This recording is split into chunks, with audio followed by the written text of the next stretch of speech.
Stamattina abbiamo avuto segnalazione ufficiale dall'ARPAV che siamo subentrati dopo 4 sforamenti in allerta arancione.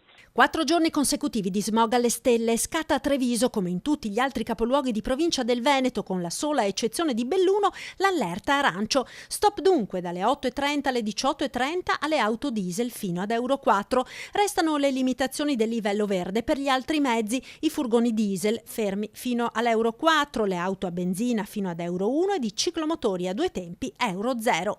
Le concentrazioni di PM10 nell'aria registrati dalla centralina ARPAV di via Lancieri di Novara da giovedì 14 febbraio hanno sforato quotidianamente i valori massimi consentiti di 50 microgrammi per metro cubo d'aria, facendo così scattare l'allerta arancio. I trevigiani non potranno più circolare con le Euro 4 diesel, ovviamente salvo le deroghe previste, che sono molte. Consiglio a tutti di andare sul sito del comune per capire quale deroga utilizzare per evitare di bloccare la propria attività produttiva. E se la cappa di smog che inquina l'aria non si dissolverà, e purtroppo le previsioni del tempo non promettono pioggia o vento nei prossimi giorni, lunedì prossimo potrebbe scattare l'allerta rossa.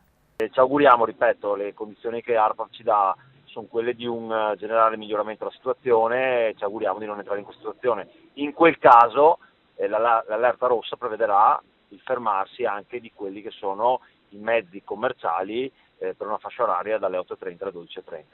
Unica nota positiva del clima di questi giorni, e cioè le temperature particolarmente miti nelle ore centrali della giornata, è quello di spingere i cittadini ad abbassare il riscaldamento di case e negozi, limitando quindi le emissioni inquinanti in atmosfera. Considerando che oggi ci aggiriamo attorno ai 14 gradi e sicuramente la minima sarà più bassa, pensiamo che comunque i trevigiani cominceranno a utilizzare meno quello che è il riscaldamento domestico e parallelamente anche le aziende di attività commerciali, e a quel punto l'effetto smog diminuirà per emissione minore di PM10 dato dalle caldaie.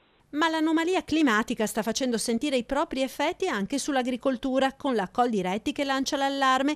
Il caldo sta predisponendo alla ripresa vegetativa soprattutto le piante da frutto, rendendole particolarmente vulnerabili all'eventuale prossimo arrivo di una nuova ondata di gelo con danni incalcolabili sulla produzione.